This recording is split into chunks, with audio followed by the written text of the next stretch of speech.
News 24/7 में आपका स्वागत है। मैं हूं अर्चना मिश्रा।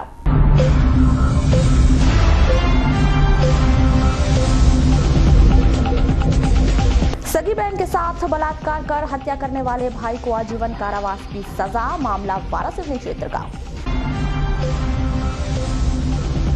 कलेक्टर ने किया जिला अस्पताल का निरीक्षण। गोंगलई कृषि मंडी में धान बेचने आए किसान परेशान। अतिक्रमण की जद में आए फुटकर व्यवसायियों ने की विस्थापन की मांग। और कलेक्टर ने कहा जल संकट से निपटने भीमगढ़ बांध से बुलाया जाएगा पानी। और अब खबरें विस्तार से। आगामी 23 मई को पॉलिटेक्निक कॉलेज में लोकसभा चुनाव की मतगणना की प्रक्रिया पूर्ण की जाएगी, जिसके लिए तमाम प्रशासनिक तैयारियां पूरी कर ली गई हैं। बदमेश न्यूज ने इस बाबत जिला निर्वाचन अधिकारी और कलेक्टर दीपक आर्य से चर्चा की। आइए देखते हैं चर्चा के संपादित अंश। सर, ये देखा गया कि 23 तारीख को मतगणना है, किस तरीके की तैयारी की जा रही है? जो मतगणना संबंधित समस्त तैयारियां जिले में पूर्ण की जा चुकी हैं। ड्यूटी लगाई जा चुकी हैं। जो भी कर्मचारी मतगणना संबंधित कर्मचारी होते हैं उनकी ड्यूटी लगाई जा चुकी हैं। चुनाव आयोग द्वारा लिस्ट जारी कर दी गई है, जिसमें कि 3 प्रेक्षक हमें मिले हैं। प्रत्येक 2 विधानसभा क्षेत्र के लिए 1 प्रेक्षक की ड्यूटी इस बार लगाई गई है, मतगणना प्रेक्षक जिनको बनाया गया है। उसके अलावा जिला स्तर पर जो रिक्वायरमेंट होती है, जैसे कि काउंटिंग हॉल को तैयार करना और बाकी अन्य व्यवस्थाएं करना, वो सारी व्यवस्थाएं पूरी जा चुकी हैं। ग्रामीण थाना अंतर्गत गोंदिया रोड कन्हाड़ गांव के पास पिकअप की टक्कर से आंवलाछरी निवासी भागवत नथपुरे घायल हो गया, जिसे उपचार के लिए जिला अस्पताल में भर्ती किया गया है। जानकारी के मुताबिक भागवत साले बर्डी से शादी कार्यक्रम से अपने गांव आंवलाछरी लौट रहा था। उसी दौरान यह हादसा घटित हो गया। किरनापुर के ग्राम कीनी में एक लड़की ने कक्षा 10वीं अनुत्तीर्ण होने से मानसिक तनाव में आकर जहरीली वस्तु का सेवन कर लिया, जिसे जिला चिकित्सालय में भर्ती किया गया है। जिला चिकित्सालय बालाघाट में मरीजों को बेहतर स्वास्थ्य सेवाएं उपलब्ध कराने के लिए कलेक्टर श्री दीपक आर्य के मार्गदर्शन में जिला प्रशासन के द्वारा सतत प्रयास किए जा रहे हैं। जिला चिकित्सालय में डॉक्टर्स की समय पर उपस्थिति सुनिश्चित की जा रही है। जिला चिकित्सालय में मरीजों के उपचार के साथ ही अन्य सुविधाओं के विस्तार पर भी ध्यान दिया जा रहा है। कलेक्टर श्री दीपक आर्य ने जिला चिकित्सालय का आकस्मिक निरीक्षण किया। निरीक्षण के दौरान अधिकांश चिकित्सक उपस्थित पाए गए। उन्होंने समय पर नहीं आने वाले चिकित्सकों को चेतावनी दी कि वे मानव सेवा के इस कार्य में किसी भी तरह की लापरवाही न बरते, अन्यथा उनके विरुद्ध कार्रवाई की जाएगी। इस दौरान उन्होंने चिकित्सकों के साथ ही अस्पताल में भर्ती एवं उपचार के लिए आए मरीजों से भी चर्चा की और उन्हें मिल रही सुविधाओं की जानकारी ली। इस दौरान उन्होंने अस्पताल में चल रहे विभिन्न निर्माण कार्यों को भी देखा और निर्माण एजेंसी से कहा कि वे निर्माण कार्यों को तेजी से पूर्ण कराएं।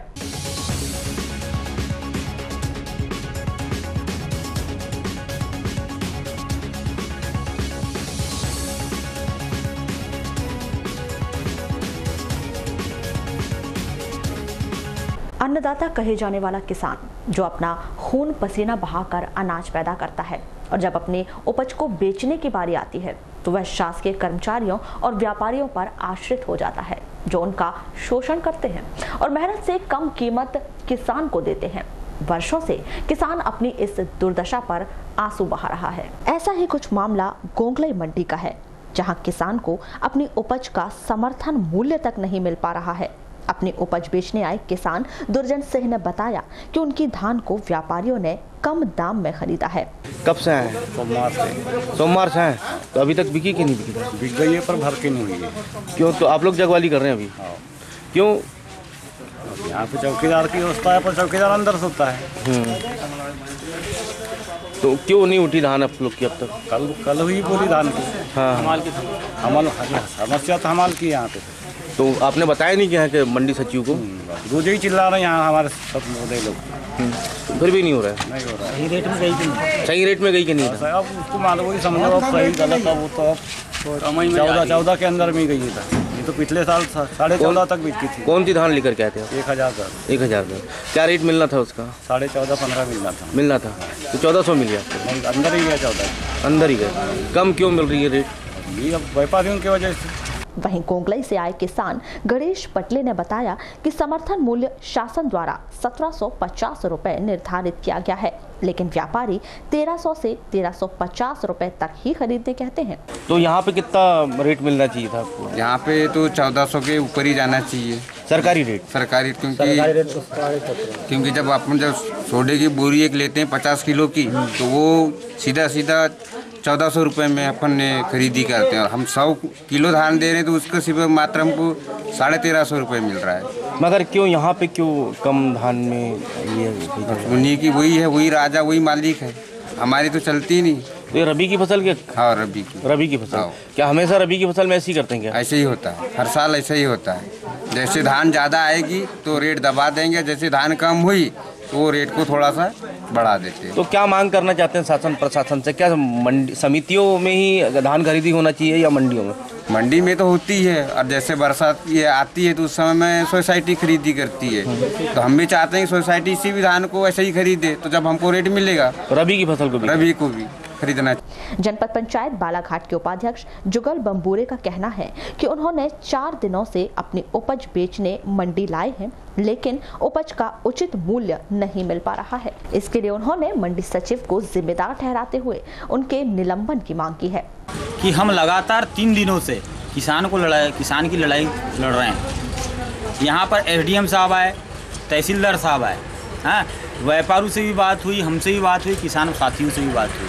हमें 2 दिन पहले आश्वासन दिया गया एसडीएम साहब द्वारा कि आपकी समस्याओं का निराकरण होगा, लेकिन कल एसडीएम साहब आए भी, लेकिन जो समर्थन मूल्य 1750, तो वहाँ से वहाँ हमने एसडीएम साहब को भी दिखा है, लेकिन वहाँ जो रेट लिखा है उसकी जगह आज हमको कीमत कितनी मिल रही है किसानों को। मैं किसान का बेटा हूँ, मैंने भी खुद धान लाया हूँ।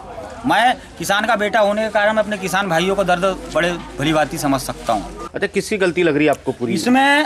शासन प्रशासन दोनों की, मंडी सचिव की। आंदोलन करेंगे, मैं तो आत्मदाह करूंगा, यहाँ किसान साथियों के साथ आत्मदाह करूंगा। हाँ, अभी इनने हमको 21 तारीख की बैठने की तारीख दी है एडीएम साहब ने। हाँ, आज आपके द्वारा भी हम ये बात रख रहे हैं। हाँ, अभी सभी किसानी संगठनों से हमने बात की है, चर्चा की है।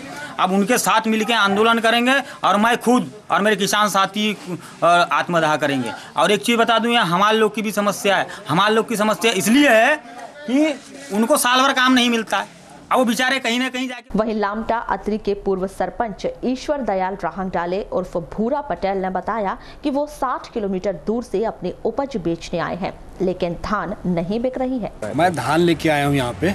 अच्छा, कितने किलोमीटर दूर से आए हैं आप? भैया मैं 60 किलोमीटर दूर से आया हूँ। यहाँ क्यों? आपके वहाँ पे मंडी नहीं है क्या? हमारे यहाँ मंडी बनी हुई है, वहाँ ना कोई व्यापारी आता ना कोई वहाँ खरीदता। वो मंडी ऐसा है कि वहाँ पे सुअर गाय ढोर भैंसियाँ चरती। वहाँ पे मंडी नाम की चीज़ है ही नहीं है। तो निष्क्रिय हो गई है मंडी? हाँ, निष्क्रिय है ना, पूरा नष्ट हो गई है। अच्छा, किसे जिम्मेदार मानते हैं आप? मैं तो इसको प्रशासन को पूरा जिम्मेदार मानता हूँ कि प्रशासन की लापरवाही की वजह से पूरा तस नस पड़ा हुआ है। अब हमको ये क्या है, बालाघाट तहसील पड़ती है, हमारी जनपद पंचायत ही बालाघाट पड़ती है, और हमारा क्या है कि जो चने का पंजीयन हुआ है ये गोंगलई गोदाम विपणन संस्था खरीद रही है। तो पादरीगंज से पूरा चना का यहीं आता है, चना बेचने के लिए हम लोग आते हैं। तो मेरा चना भी आया है, चना भी पड़ा हुआ है, और धान आया तो धान भी पड़ा हुआ है। कितने दिनों से लाए हैं आप? मैं कल से लाया हूँ। क्यों अभी तक खरीदी क्यों नहीं हो पाई है? यहाँ कोई व्यापारी नहीं समझ में आता, पूरी लापरवाही प्रशासन की यहाँ पे। वहीं अपने धान बेचने पहुंचे ग्राम पंचायत कोसमी के सरपंच गगन नकपुरे ने बताया कि मंडी सचिव की गैर जिम्मेदाराना कार्यप्रणाली के चलते किसानों को परेशानी हो रही है, उन्हें निलंबित किया जाना जरूरी है। जो ग्राम गोंगले की मंडी है, बालाघाट जिले की सबसे बड़ी मंडी है, और आज यहाँ अव्यवस्था का जो माहौल है बहुत ही चिंताजनक है, और हमारे जो अन्नदाता किसान भाई लोग हैं बहुत परेशान हैं। हम 4-5 दिन से लगातार यहाँ पर आ रहे हैं कि कहीं ना कहीं किसान की समस्याओं को लेकर यहाँ पर आ रहे हैं। चूँकि मैं भी एक किसान का बेटा हूँ और मेरी भी धान यहाँ पर आई हुई है। 4 दिन से मेरी धान यहाँ रखी है, लेकिन व्यापारियों और सचिव जो तिवारी है, सबसे भ्रष्ट अधिकारी है यहाँ का तिवारी जो सचिव है, 4 दिन पहले जब हमें एसडीएम तहसीलदार कलेक्टर महोदय से संपर्क हुआ तो इनको आदेशित किया गया कि ऐसे जो व्यापारी हैं जिनका रजिस्ट्रेशन भी है उनको जो है नोटिस तामील करवाई जाए। ना आज तक नोटिस तामील हुई है, ना ही इनके द्वारा नोटिस बनाई गई है। ऐसी स्थिति में मेरे को कहीं ना कहीं ये लग रहा है कि जो मंडी के सचिव तिवारी जी हैं, पहले भी सुनने मिला है कि सस्पेंड थे, ये आज वैसे ही हरकत यहाँ कर रहे हैं। ऐसे अधिकारियों को सही में या तो इनको बिल्कुल सस्पेंड के निलंबित करके इन्हें घर बैठा दिया जाए, अच्छे व्यक्तियों को लाया जाए। इससे क्या है कि शासन तो पर आरोप तो लगते ही हैं, लेकिन कई ऐसे राजनीतिक के लोगों पे भी सवाल उठाए जाते हैं जो आज अपने घर में सोए हुए हैं। इस पूरे मामले में मंडी सचिव सुभाष तिवारी का कहना है कि धान की गुणवत्ता के आधार पर ही व्यापारी धान खरीदते हैं। किसानों के सारे आरोप निराधार हैं। सर, मंडी में जो किसान अपनी उपज बेचने के लिए जो है, उनका आरोप है कि यहाँ पे 3-4 दिन से धान पड़ी लेकिन खरीद नहीं हो पा रही है और सही मूल्य पर दाम नहीं मिल पा रहा है। व्यापारी लोग यहाँ अपना क्वालिटी से के आधार पर और बाजार भाव के आधार पर उसका बोली लगा रहे हैं और किसानों को ये कहना है कि समर्थन मूल्य 1750 रुपये है, उससे कम में बोली ना लगाएं। और उन्होंने व्यापारियों को परसों बोली लगाने से मना कर दिया था, क्योंकि व्यापारियों को कहना था भाई हम क्वालिटी के हिसाब से और उसकी बाजार भाव के हिसाब से बोली लगाएंगे, ज़रूरी नहीं है कि हम वहाँ तक पहुँच पाएँ। तो किसानों की हित के कारण फिर उन्होंने बोली लगाना बंद कर दिया। फिर कल बड़ी समझाने बुझाने के बाद कल बोली हुई है। तो इस समय धान काफ़ी मात्रा में आ रही है, रबी की धान सीधा खेतों में कटाई चल रही है और वहाँ से सीधा किसान घर की ला रहा है। बालाघाट शहर का सौंदर्यकरण करने की मंशा से जिला प्रशासन द्वारा नगर में अतिक्रमण की कार्यवाही की जा रही है, जिससे प्रभावित हुए फुटकर व्यवसायियों ने विस्थापन की मांग की है। अच्छा, आज कलेक्टर साहब निरीक्षण पे आते हैं, यहाँ पे क्या देखा उन्होंने?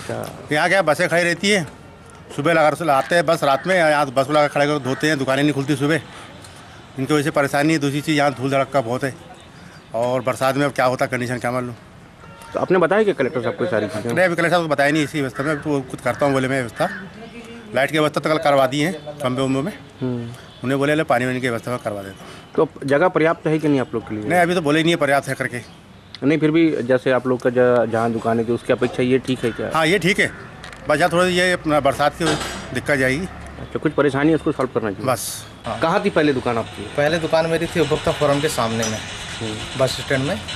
अब यहाँ लाए हैं, यहाँ थोड़ी परेशानी ये है कि धूल मिट्टी बहुत ज़्यादा उड़ रही है। दूसरा ये कि मीटर मिल जाए और नल की व्यवस्था हो जाए।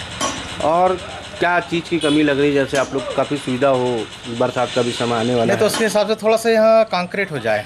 जो अभी धूल मिट्टी ज़्यादा खा रहे हैं हम लोग, तो उससे बचे। काम हम कर रहे हैं, जरा सा काम कर रहे हैं और ऐसे कपड़े हाथ खराब हो रहे हैं कि। इस बाबत कलेक्टर दीपक आर्य ने बताया कि फुटकर व्यवसायियों के विस्थापन की व्यवस्था की जा रही है। पद्मेश न्यूज से कलेक्टर ने चर्चा की। आइए देखते हैं चर्चा के संपादित अंश। अभी जो जगह दी गई थी उसमें व्यवस्थाएं चालू हैं, लोगों ने अपनी दुकानें लगा ली हैं, विद्युत की व्यवस्था वहाँ पर की जा रही है, पानी की व्यवस्था ऑलरेडी वहाँ पर है। ये सारी व्यवस्थाएँ उनके लिए की गई हैं जिससे कि उनका विस्थापन हो पाए और उनका व्यापार अच्छे से चले। सर, काफ़ी तो खुश है सर जगह से लेकर के, लेकिन जैसे बरसात का समय होगा तो काफ़ी कठिनाई आएगी हम लोग को। नहीं, ऐसी कोई कठिनाई नहीं आनी है, क्योंकि जगह जब जो पहले थी उससे भराव करवा दिया गया है। लगभग आधा मीटर भराव वहाँ पर किया गया है, इसलिए जो पानी पहले भरता था अब नहीं भरेगा। कलेक्टर श्री दीपक आर्य के निर्देश पर रेत माफियाओं के खिलाफ लगातार कार्रवाई की जा रही है। इसी कड़ी में राजस्व विभाग के द्वारा की गई कार्रवाई में खैरी में 3 एवं गायखुरी में 2 ट्रैक्टर को रेत का अवैध परिवहन करते हुए पकड़ा गया है और इन 5 ट्रैक्टर को जब्त कर थाना कोतवाली के सुपुर्द कर दिया गया है। तहसीलदार श्री रामबाबू देवांगन ने बताया कि इन ट्रैक्टर मालिकों के विरुद्ध मध्य प्रदेश खनिज अधिनियम के तहत प्रकरण दर्ज कर लिया गया है और कार्रवाई के लिए कलेक्टर न्यायालय में प्रस्तुत किया जा रहा है। भीषण गर्मी के चलते बालाघाट की जीवनदायिनी कही जाने वाली वेनगंगा नदी लगभग सूखने की कगार पर है। जलस्तर काफी नीचे चला गया है, जिससे जल संकट की स्थिति निर्मित हो चुकी है। इस संबंध में कलेक्टर दीपक आर्य से चर्चा की गई तो उन्होंने बताया कि पीएचई विभाग अपना काम कर रहा है, आवश्यकता अनुसार पानी के सोर्स बनाने के प्रयास किए जा रहे हैं। भीषण गर्मी के समय काफ़ी नदी नाले सब सूख चुके हैं, यहाँ तक कि गाँव के कुएं भी सूख चुके हैं। सर, काफ़ी परेशानी हो रही है लोगों को। पानी की समस्या तो है, इसका हम लोग प्रयास कर रहे हैं। पीएचई लगातार अपना काम कर रही है, जहाँ भी आवश्यकता होती है हम पानी का अल्टरनेटिव सोर्स बनाने का प्रयास कर रहे हैं। जहाँ पे बोर खुदवाने की आवश्यकता है वहाँ बोर खुदवाए जा रहे हैं। इसके अलावा यहाँ पे मोटर की आवश्यकता होती है वहाँ मोटर भी डलवाई जा रही हैं। जो गहरे बोर हैं जिनमें हैंडपम्प से पानी निकाला जा रहा है उनमें एक हॉर्स पावर की मोटर जो कि PHU प्रदाय की गई हैं वो समय समय पर डलवाई जा रही हैं। इसके अलावा बस अनुरोध मेरा सभी से बार बार मैं यही करता हूँ कि पानी का उपयोग मितव्ययता से करें। पानी का जो उपयोग वास्तविक उपयोग वही करें, व्यर्थ पानी ना बहने दें। सर, ये देखा गया कि वेंगंगा नदी भी सूखने की कगार पर है। ऐसे समय पे नगर पालिका भी कहना है कि 6-7 दिन हम पानी दे सकते हैं, उसके आगे नहीं दे सकते। नहीं, ऐसा नहीं है। अभी हम लोगों ने चर्चा की, हम भीमगढ़ से भी पानी मांगा है हमने। भीमगढ़ से हमें कुछ पानी मिला भी है, पुनः हमने मांग की है। छिंदवाड़ा के एक डैम से भी हम लोगों ने मांग की है, तो पानी वहाँ से भीमगढ़ आएगा, भीमगढ़ से फिर हमारे यहाँ प्राप्त होगा। ऐसी व्यवस्था हम लोग कर रहे हैं। लेकिन पानी अभी हम लोग एक एक्स्ट्रा प्रिकॉशन लेके चल रहे हैं जिससे कि पानी लंबे समय तक हम दे पाएँ। जिला चिकित्सालय बालाघाट में शिशु रोग विशेषज्ञ के पद पर पदस्थ डॉक्टर निलय जैन ने civil surgeon doctor AK Jain पर प्रशासन को भ्रमित और झूठी जानकारी देने का आरोप लगाया है। डॉक्टर निलय जैन ने पद्मेशी न्यूज से चर्चा में बताया कि सिविल सर्जन मुझसे व्यक्तिगत रंजिश रखते हैं, जिसके चलते उन्होंने गत 14 मई 2019 को जिला चिकित्सालय में मेरी अनुपस्थिति की भ्रामक जानकारी प्रशासन को दी है, जिसके समाचार अखबारों में प्रकाशित हुए हैं। इससे मेरी छवि धूमिल हुई है और मेरी मानहानि भी हुई है। जबकि 14 मई को डॉक्टर AK जैन के समक्ष ही उनके कक्ष में मैंने उपस्थिति रजिस्टर में हस्ताक्षर किए हैं और राउंड लेने अपने वार्ड गया था। बावजूद इसके उनके द्वारा मेरी अनुपस्थिति दर्शाना व्यक्तिगत दुर्भावना दर्शाता है। देखिए, मैं आप सब लोग जानते हैं कि मैं डॉक्टर निलय जैन बहुत ही कई सालों से जिला चिकित्सालय बालाघाट में पदस्थ हूँ। मैं अपने काम के प्रति बहुत ज़्यादा गंभीर हूँ और ईमानदारी से अपने कर्तव्यों को पिछले 25 सालों से निभाते चला जा रहा हूँ। आज तक मेरे साथ बालाघाट जिले में कभी भी बच्चों को देखरेख को लेके किसी भी प्रकार की लापरवाही का कोई भी केस रजिस्टर नहीं हुआ और ना ही मेरी ईमानदारी को लेके आज तक किसी ने भी कोई उंगली उठाई। मैं अपने समय पे आता हूँ, समय पे चला जाता हूँ। 14/5/2019 की जो बात है जिसको लेके मेरे को ये सब कार्रवाई करनी पड़ी, उस दिन भी मैं शाम को अपने समय पे आया था। सिविल सर्जन अजय जैन साहब बैठे थे, उन्हीं के सामने मैंने अपने शाम को, एक्चुअली हम लोग को शाम को सिग्नेचर करने पड़ते हैं शाम के रजिस्टर पे, अटेंडेंस रजिस्टर पे, तो मैंने अपने दस्तखत किया और उसके बाद मैं वार्ड की तरफ चला गया। पहले मैंने OPD में बैठा, OPD में 1-2 मरीज बैठे थे, उनको देखा। फिर मैं, चूंकि मेरा वहाँ पे एक भी बच्चा नहीं था, तो फिर मैं चूंकि मैं वार्ड में भी पोस्टेड हूँ और मैं SNCU जो है वहाँ का, उसका भी मैं प्रभारी हूँ पिछले 2 साल। मैं अपना काम कर रहा हूँ। शाम को मैं आया, आने के पश्चात भी उन्होंने मेरा नाम जो है ना आने वाले डॉक्टरों की सूची में डाल के भेज दिया। यदि मैं नहीं आता तो मुझे कोई तकलीफ नहीं होती, क्योंकि यदि मैं नहीं आता तो लालबर्रा नगर मुख्यालय से लगभग 6 किलोमीटर दूर स्थित ग्राम पंचायत बहिया टिकुर के ग्रामीणों ने सरपंच दिलीप सोनवाने के नेतृत्व में तहसीलदार विनीत गोयल के द्वारा 4 मई को पारित आदेश को स्थगित कर मौका स्थल का निरीक्षण करने एवं ग्राम पंचायत को सुनवाई का अवसर प्रदान कर विधिवत आदेश पारित किए जाने की मांग की गई। इस दौरान ग्रामीणों ने तहसीलदार विनीत गोयल को बताया कि उनके द्वारा 4 मई को आवेदक रूपचंद ठाकरे के आवेदन पत्र के अनुसार एक पक्षीय सुनवाई करते हुए व बिना ग्राम पंचायत बहिया टिकुर को सुनवाई का अवसर प्रदान किए बिना उक्त आदेश पंचायत के खिलाफ पारित किया गया है एवं आदेश का पालन करने हेतु दबाव बनाया जा रहा है, जो विधि विपरीत है। ग्रामीणों ने मांग करते हुए कहा है कि तहसीलदार के द्वारा पारित आदेश को तत्काल स्थगित किया जाए और ग्राम पंचायत बहिया टिकुर को सुनवाई का अवसर प्रदान किया जाए या अपील न्यायालय से स्थगन आदेश लाने तक उक्त आदेश का क्रियान्वयन रोका जाए। हमारे यहाँ समस्या थी कि माननीय तहसीलदार महोदय ने एक पक्षी कार्यवाही कर पुलिया हटाने की बात कही थी। तो क्या हुआ? तो हम तहसीलदार महोदय को ज्ञापन देने गए थे, तो तहसीलदार महोदय ने बोला कि मेरा आदेश है, मैं ज्ञापन नहीं लेता आपका, आप माननीय SDM साहब के यहाँ कार्रवाई कीजिए। नहीं तो कब आए थे सर कार्रवाई करने के लिए पंचायत में? आपके पंचायत में कल भी आए थे और परसों भी आए थे। तुम्हारे सब इंजीनियर साहब आए थे, रेडियो साहब आए थे, रेडियो मनरेगा ने आए थे, नाप वाप किए उनने कि यहाँ से पुलिया को हटाया जाए, जबकि पुलिया 50 सालों से उसी जगह में है और रोड का काम किया तो पुलिया जहाँ था वहीं पे है। तो रूपचंद ठाकरे द्वारा अनावश्यक रूप से पंचायत को परेशान करके, गाँव वालों को परेशान करके वो पुलिया हटाने की कार्रवाई के लिए माननीय तहसीलदार महोदय को आदेश करवाए उन्हें। सर क्या हो रहा है तो अभी पंचायत में भी? हम माननीय SDM महोदय को स्टे के लिए आवेदन लगाया है। हम हमारे पंचायत का ग्रामवासियों का कहना है कि पुलिया यथावत वहीं रहेगा और जल्दी से जल्दी कार्रवाई हो और हम सभी ग्रामवासी संतुष्ट हो। से आ रही क्योंकि बहुत से लोग वहाँ से आते जाते हैं, 3-4 गाँव से जुड़ता है वो गाँव, और रही बात नाले की, हमने तो कभी देखा ही नहीं कि वहाँ से नाला था। नक्शे में ब्रिटिश गवर्नमेंट के समय नक्शे में खींच दिया होगा किसी ने, नहीं तो जब से हम जहाँ देख रहे हैं, क्योंकि रूपचंद महाजन के इस गांव में, क्योंकि पहले ये छिंडली टेकाड़ी पिपरिया के रहने वाले थे, वहाँ से ये मेरे सामने मेरे गांव में पैदा हुए हैं, मेरे सामने मेरे गांव में पैदा हुए हैं। और वो अब पुरानी खोजबीन निकाल करके गांव वालों को परेशान कर रहे हैं। जब भी कोई भी शासकीय काम या जनहित का काम होता है तो ये आदमी ऐसी अड़ंगे लगाता है। इसलिए माननीय तहसीलदार साहब के पास आए थे ज्ञापन सौंपने, लेकिन बोले मेरा ही आदेश है और मैं इसे वापस नहीं ले सकता करके उनने एसडीएम साहब को आवेदन करने के लिए दिए। तो आपने एसडीएम साहब को आवेदन किए? हाँ, सरपंच महोदय के द्वारा जानकारी मिली, एसडीएम साहब को आवेदन हो गया है। तो अभी क्या चाहते हैं आप, क्या होना चाहिए वहाँ? नहीं, नाला जहाँ के तहाँ रहना चाहिए और उस नाले के पानी से कोई उतनी किसी की कोई क्षति नहीं होती, आराम से कट जाता है वो पानी। तो शिकायतकर्ता कौन सा? इस दौरान ग्रामीणों से चर्चा करते हुए तहसीलदार विनीत गोयल ने कहा कि उनके द्वारा जो आदेश पारित किया गया है उसके खिलाफ वे नहीं जा सकते, इसीलिए ग्रामीणों को कलेक्टर या एसडीएम के समक्ष ज्ञापन दिए जाने की सलाह दी। श्री गोयल ने कहा कि इस संबंध में यदि कलेक्टर या एसडीएम साहब के द्वारा कार्यवाही हेतु उन्हें निर्देशित किया जाता है तो उनके द्वारा नियम अनुसार कार्यवाही की जाएगी।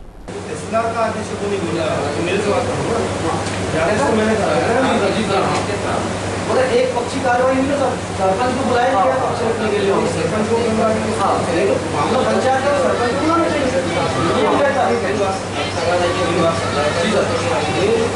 रास्ता है बना हुआ है, एजेंसी तो सरपंच ही तो काम कर रहा है, मैं तो उसकी बात ही नहीं कर रहा। पाइप की आज मैं बात ही नहीं कर रहा कि आपने रोड गलत बनाई, इसकी तो बात नहीं कर रही। भारत तो ये कह रहा है हमारे नक्शे में जो परंपरागत रास्ता बना है उसका ग्राम पंचायत से कोई मतलब नहीं।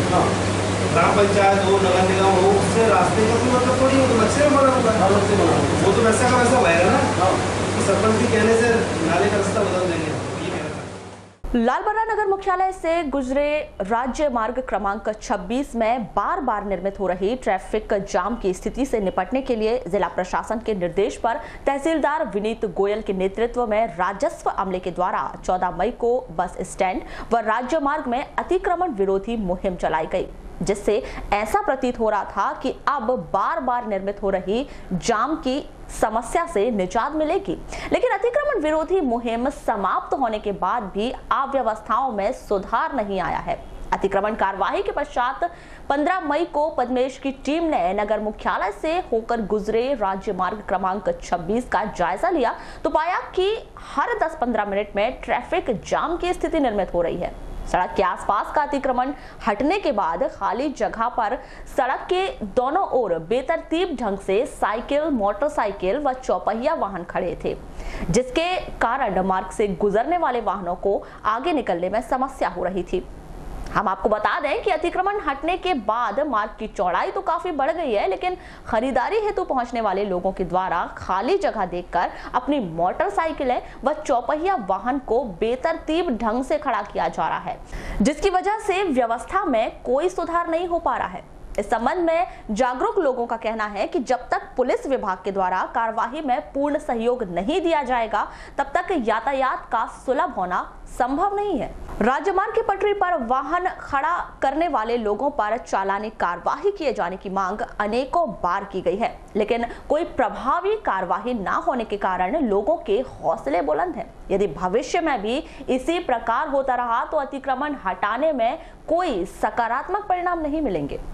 लांजी क्षेत्र अंतर्गत बालाघाट रोड टेडवा के पास मोटरसाइकिल एक महिला को टक्कर मारकर फरार हो गई। मोटरसाइकिल की टक्कर से गंभीर रूप से घायल महिला की जिला अस्पताल में मौत हो गई। मृतिका भूमेश्वरी कुथे भानेगांव किरनापुर निवासी है। किरनापुर क्षेत्र अंतर्गत लांजी रोड भानेगांव के पास एक मोटरसाइकिल ने साइकिल सवार सुनील उइके को टक्कर मार दी। घायल सुनील को जिला अस्पताल में भर्ती किया गया है। जानकारी के मुताबिक सुनील भानेगांव से अपने गांव गुलवा लौट रहा था, उसी दौरान यह हादसा घटित हो गया। शहर के सौंदर्यीकरण एवं यातायात व्यवस्था को बेहतर बनाने के लिए प्रशासन के द्वारा हटाए गए अतिक्रमण के बाद नगरपालिका प्रशासन के द्वारा अतिक्रमण के मलबे को व्यवस्थित किया जा रहा है। वहीं आज काली पुतली चौक के पास बचे हुए अतिक्रमण को नगरपालिका प्रशासन के द्वारा जेसीबी की मदद से हटाया गया। इस संदर्भ में नगर पालिका अध्यक्ष अनिल धुवारे का क्या कहना है, आइए जानते हैं।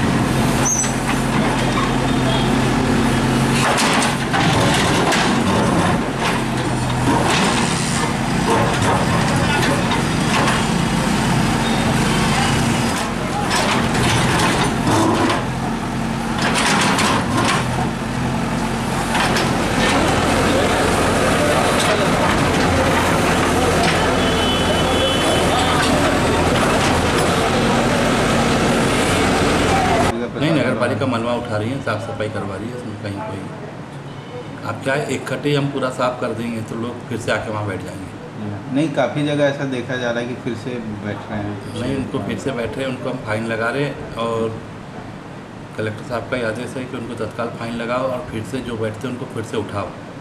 हाँ, और उनके खिलाफ FIR भी करो।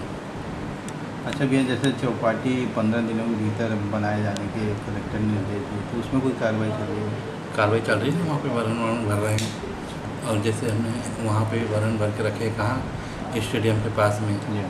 अब लोगों की आदत बन गई इधर बैठने की, इसलिए लोग वहाँ जा नहीं रहे। थोड़ा समय लगेगा, अगर यहाँ हम खोलने नहीं देंगे तो खुद ही लोग जाएंगे। नगर के वार्ड नंबर 24 के वार्डवासी सचिन चौरेवार ने कलेक्टर कार्यालय पहुंचकर जिला प्रशासन को ज्ञापन सौंपा। अपनी समस्या के संबंध में श्री चौरेवार ने बताया कि उन्हें तहसीलदार के द्वारा एक नोटिस जारी किया गया है, जिसमें उन्हें तत्काल अतिक्रमण हटाने की बात कही गई है, जबकि हमारी जमीन का पट्टा है और SDM की कोर्ट में मामला चल रहा है। वहीं उनकी जमीन पर एक अन्य व्यक्ति के द्वारा कब्जा कर लिया गया है, लेकिन इस मामले में अब तक कोई कार्रवाई नहीं की गई। श्री चौरेवार ने अपनी समस्या पूर्ण न होने पर धरना और आत्मदाह की चेतावनी दी।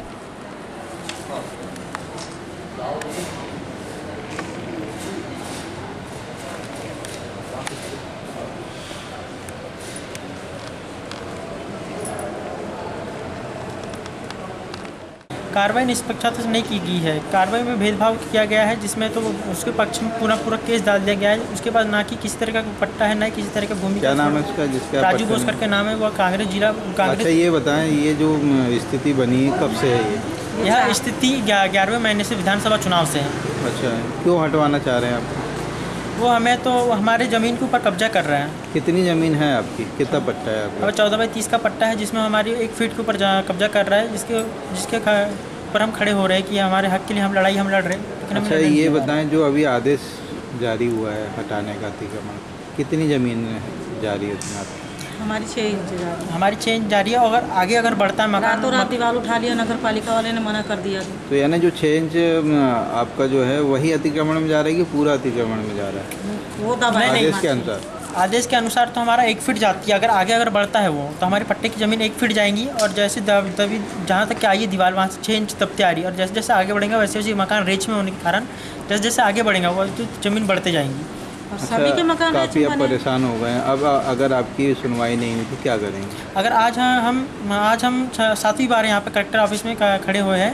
अगर आज हमारी सुनवाई नहीं होती तो आज मैं धरने पे बैठूंगा। अगर फिर भी हमारी कार्रवाई नहीं होती तो मैं खुद को जला लूँगा। श्री पार्श्वनाथ जैन श्वेतांबर मंदिर ट्रस्ट के द्वारा श्री पार्श्वनाथ जिनालय की 100वीं नूतन ध्वजा आरोहण प्रसंगे त्रिदिवसीय महोत्सव का 15 मई से आगाज किया गया। इस महोत्सव की पत्रकारों को जानकारी देते हुए ट्रस्ट के मैनेजिंग ट्रस्टी कपूर चंद कोठारी ने बताया कि जैन पार्श्वनाथ श्वेतांबर मंदिर को 100 वर्ष पूर्ण हो गए हैं। 17 मई को 100वीं नूतन ध्वजा आरोहण कार्यक्रम होगा। वहीं बरघोड़ा निकालकर मंदिर में विविध धार्मिक अनुष्ठान संपन्न कराया जाएगा। जैन पार्श्वनाथ श्वेतांबर मंदिर जो है वो उसको 100 वर्ष पूरे हो गए, और 17 मई 2019 को 100वीं नूतन ध्वजा आरोहण का कार्यक्रम वहाँ होगा।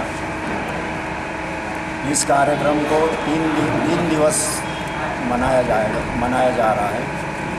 कार्यक्रम 15, 16 और 17 3 दिन का कार्यक्रम है, जिसमें 2 दिन कार्यक्रम तो पूर्ण हो चुके हैं। कल 17 मई 2019 को मंदिर के शिखर पर 100वीं नूतन ध्वजा आरोहण किया जाएगा। जो बालाघाट का पगारिया परिवार है, उन्होंने ये लाभ 100 वर्ष पूर्व लिया हुआ है, वो उनका अभी भी चल रहा है। ये बालाघाट की जो पगारिया परिवार ये 100वीं ध्वजा का आरोहण करेगा। मुख्य चिकित्सा एवं स्वास्थ्य अधिकारी डॉक्टर आरसी पनिका के द्वारा जिला चिकित्सालय बालाघाट में राष्ट्रीय डेंगू दिवस के उपलक्ष्य में कार्यशाला का शुभारंभ किया गया।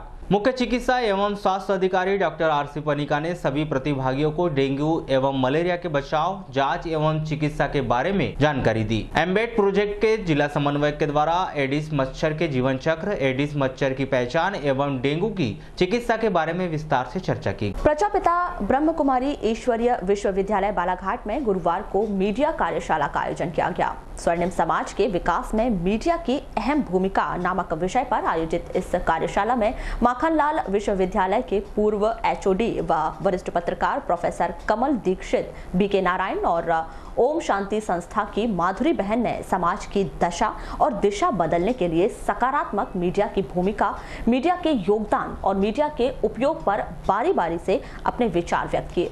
आयोजित इस कार्यशाला में जहां वरिष्ठ पत्रकार प्रोफेसर कमल दीक्षित ने पूर्व व वर्तमान की मीडिया पर अपने विचार रखते हुए सकारात्मक सोच से देश को बदलने की बात कही, तो वहीं ओम शांति संस्था की माधुरी बहन जी ने सारे विश्व को एक परिवार बताते हुए विश्व में परिवर्तन लाने के लिए स्वयं में परिवर्तन लाने की बात कही। फाउंडेशन की फेलोशिप थी, उसके अंतर्गत उन्होंने भारत में 1980 की बात की पत्रकारिता निष्कर्ष था, वो एक किताब के रूप में आया और उसका नाम है हिंदी पत्रकारिता का बाजार भाव। हिंदी पत्रकारिता का बाजार। ओम शांति। परमपिता परमात्मा शिव और हमारी छोटी छोटी दीदियाँ आप सबके भोजन तैयार कर रही हैं, वहाँ जरा भी देरी नहीं होगी, बस 5 मिनट के लिए आइए हम सभी अपने मन को फिर से एकाग्र करें और थोड़ी यहाँ मिलने वाले विचारों के प्रति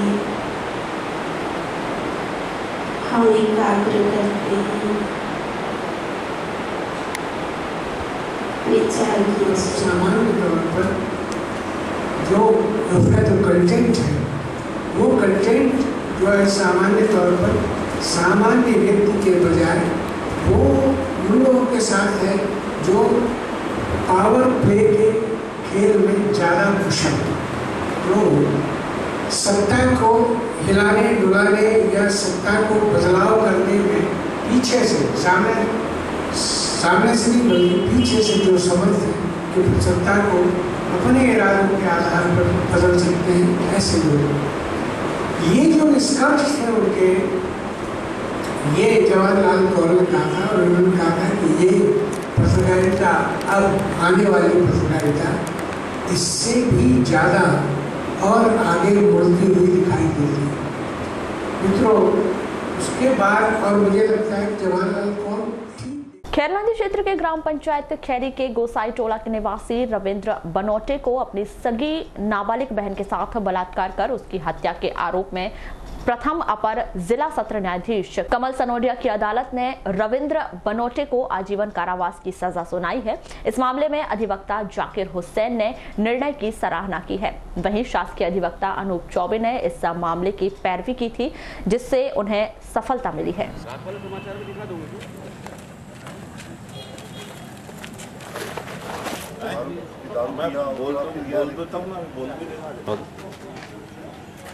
आज एक रेप करने के बाद एक भाई ने अपनी बहन के साथ रेप किया और रेप करने के बाद उसकी हत्या कर दिया और हत्या करके उसको छिपा दिया और छिपाने के बाद 7 दिन बाद वो लाश कहने का मतलब बाहर आई।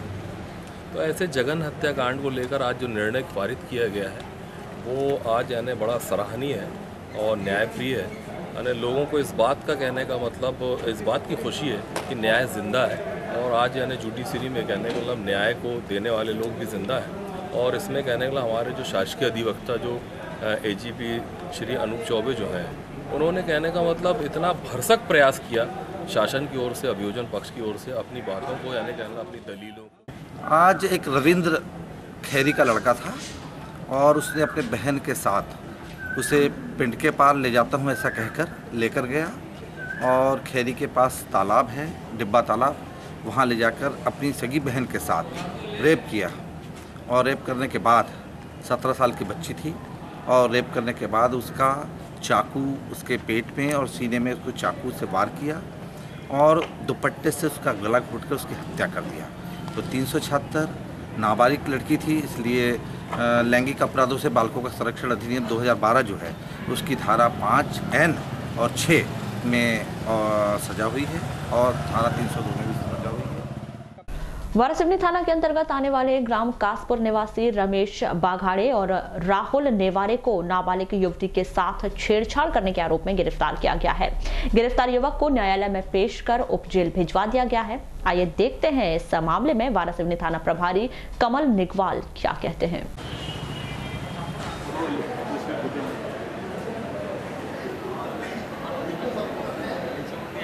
तो आज सुबह एक ग्राम कुस्ते से एक नाबालिग लड़की द्वारा अपने ही समाज के 2 लड़कों के द्वारा छेड़छाड़ की रिपोर्ट की है। उसकी रिपोर्ट पे से सुबह मामला कायम किया गया और तत्काल मामला कायम करके आरोपियों को गिरफ्तार किया गया। आरोपियों को गिरफ्तार करके उनको आज जुडिशियल रिमांड पर कोर्ट में पेश किया गया। तो उसकी विवेचना भी की जा रही है। सर कोर्ट में तो पेश किया तो रिमांड में लेंगे या जेल? नहीं, रिमांड की कोई आवश्यकता नहीं है इसमें। आज हमने जुडिशियल रिमांड में पेश किया है। 4 दिन का जेल वारंट लग जाएगा तो जेल। मध्य प्रदेश माध्यमिक शिक्षा मंडल ने बुधवार को हाई स्कूल और हायर सेकेंडरी का रिजल्ट एक साथ घोषित किया। मुख्य सचिव ASR मोहंती ने 10वीं व 12वीं के परिणामों की घोषणा की। इसी परिप्रेक्ष्य में लांजी के शासकीय हाई स्कूल पाथरगांव के कक्षा 10वीं के छात्र रौनक तिलेश्वर एड़े ने 500 में 486 अंक प्राप्त कर अपने स्कूल में प्रथम स्थान एवं ब्लॉक स्तर पर द्वितीय स्थान और जिले में तीसरा स्थान प्राप्त कर अपने स्कूल और परिवार का नाम रोशन किया। रौनक की शानदार उपलब्धि के लिए उन्हें ढेर सारी बधाइयां प्राप्त हो रही है। वहीं पाथरगांव स्कूल में द्वितीय स्थान पर रौनक की चचेरी बहन पल्लवी एड़े ने 92.5 अंक एवं तीसरे स्थान पर महिमा पूनमचंद बिशेन ने 91.2 अंक प्राप्त कर परिवार और स्कूल को गौरवान्वित किया है। मेरा नाम रौनक एड़े है। मैं बहुत गौरवान्वित महसूस कर रहा हूँ। मेरा बचपन से सपना था, वो आज पूरा हो गया। मुझे बहुत खुशी हुई। आपकी अच्छी सफलता के पीछे क्या राज है, इसका श्रेय किसे देंगे? मेरी अच्छी सफलता का राज मेरी कड़ी मेहनत है। मैंने साल भर मेहनत की है। मैं अपनी सफलता का श्रेय अपने गुरुजनों एवं परिवार के परिजनों को देना चाहता हूँ। आगे की पढ़ाई के लिए किस विषय का चयन करना चाहते हो? मुझे बचपन से गणित विषय में बहुत रुचि रही है, इसलिए मैं गणित विषय का चयन करूँगी। आप क्या बनना चाहते हैं? मेरा बचपन से सपना है IAS ऑफिसर बनने का, तो उसके लिए मैं बहुत मेहनत करूँगा। वहीं लालबरा के वैदिक कॉन्वेंट इंग्लिश स्कूल लालबरा की प्रतिभावान छात्रा मोनिका बसेने ने प्रदेश में 9वां स्थान प्राप्त कर स्वर्णिम इतिहास रचा है। परिणामों की घोषणा होते ही बधाई देने वालों का तांता लग गया। 15 मई को वैदिक स्कूल के शिक्षकों ने साक्षी के घर पहुंचकर इस उपलब्धि के लिए बधाइयां दी एवं उज्जवल भविष्य की कामना की। आपको बताएं कि होनहार छात्रा मोनिका अमूल्य निवासी रामेश्वर बसेने की सुपुत्री है, जो सामाजिक कार्यकर्ता है एवं उनकी मम्मी श्रीमती कुसुम बसेने आशा कार्यकर्ता के पद पर पदस्थ है।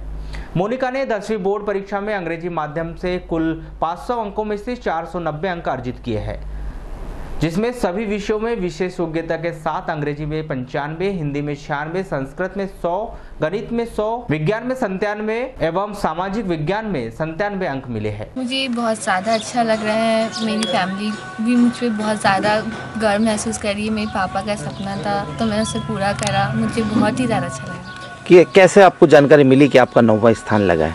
पापा ने कॉल किए थे, तब बहुत ज़्यादा खुशी हुई जब पता चला कि हमें प्रदेश में 9वां स्थान लगा है। एक्सपेक्टेड क्या किया था आपने? मैंने यही ऐसे कुछ एक्सपेक्ट किया था कि मेरा डिस्ट्रिक्ट या फिर ब्लॉक में तो लग ही आएगा, पर स्टेट में भी लग गया। बहुत ज़्यादा अच्छा लगा जी। मेरा स्कूल ने बहुत सपोर्ट किया। मैं स्कूल के सारे टीचर मुझे हमेशा गाइड करते थे। मेरे पापा मुझे हमेशा इंकरेज करते थे। मम्मी भी हमेशा सपोर्ट करती थी। मेरी पूरी फैमिली मुझे बहुत ज़्यादा सपोर्ट करती थी। कैसा लगा आपको जब आपको पता चला कि बिटिया ने प्रदेश में 9वां स्थान प्राप्त किया? मुझे बहुत खुशी हुई कि बिटिया ने 9वां स्थान प्राप्त किया था और अत्यंत बहुत ही खुशी हुई, घर के लोगों को भी सबको बहुत खुशी हुई। जैसे एक कहा जाता है कि बच्चों की जो सफलताएं होती है उसमें माँ का सबसे बड़ा योगदान रहता है। हाँ। तो आप अभी बतौर आशा कार्यकर्ता काम भी कर रही हैं गांव में, तो जो आपकी ओर से जो समय मिला तो क्या लग रहा है आपको, कितना सपोर्ट कर पाए आप बच्चों को? मैंने तो पूरा अपने तरफ से पूरा सपोर्ट दिया अपने बच्चे को जी। कि समय पे उनको खाना खिलाना, समय पे पढ़ाना है, मतलब हर चीज़ में पूरा सपोर्ट दी। मतलब उनके हिसाब से आपने अपना टाइम टेबल सेट किया? हाँ। ताकि वो आगे बढ़े, मतलब बढ़ सके। जी।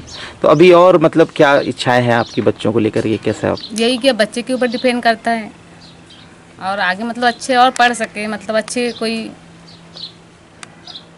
उपलब्धि हासिल करें। हाँ, उपलब्धि हासिल करें और बच्चे के ऊपर अपडेट। कोर्स क्या होता है, हमारे विद्यालय से 2 से 3 स्टूडेंट डिस्ट्रिक्ट लेवल पे और 1-2 स्टूडेंट प्रदेश लेवल पे भी टॉप होते हैं, ब्लॉक स्तर पे भी टॉप होते हैं, इसलिए उम्मीद तो लगी रहती है।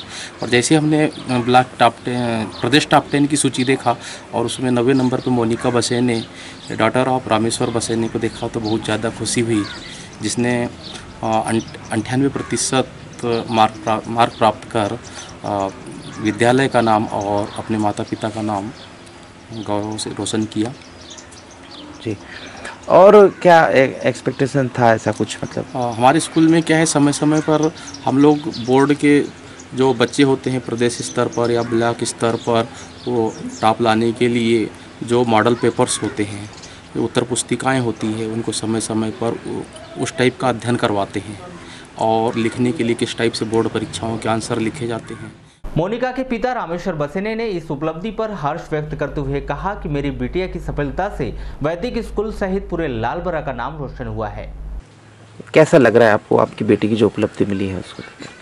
मैं इसको शब्दों में बयान नहीं कर सकता। मुझे सबसे बड़ी खुशी ये है कि मेरी बेटिया ने मेरा नाम तो रोशन की है, विद्यालय का भी नाम रोशन की है, और साथ ही साथ जो मुझे सबसे बड़ी खुशी ये है कि मेरे नगर लालबर्रा का प्रदेश स्तर पर नाम रोशन किए, वो मेरे लिए गर्व की बात है। जैसा आप लगे रहते हैं साहित्यिक गतिविधियों में भी, आपका अभूतपूर्व योगदान है, लालबरा से ही शुरुआत हो रही है काफ़ी नई चीज़ों की, तो आप पहले से ही प्रतिभाओं को मोटिवेट करते आ रहे हैं, तो आपका ऐसा था पूरा भरोसा कि मतलब बेटिया प्रदेश में टॉप करेगी, 9th रैंक लेगी ऐसा? मुझे तो पूरा फुल कॉन्फिडेंस था और फेसबुक व्हाट्सएप में मैंने अपनी इच्छा को समय समय पर जाहिर भी किया था कि एक ना एक दिन माँ सरस्वती की कृपा से मेरी बेटियाँ मुझे प्रदेश स्तर पर जो नाम हासिल करेंगी और लालबर्रे को गौरवान्वित करेगी, क्योंकि मैं खुद के लिए जीने से ज़्यादा दूसरों के लिए जीता हूँ। बुलेटिन के अंत में एक बार फिर नजर डालते हैं आज के हेडलाइंस पर।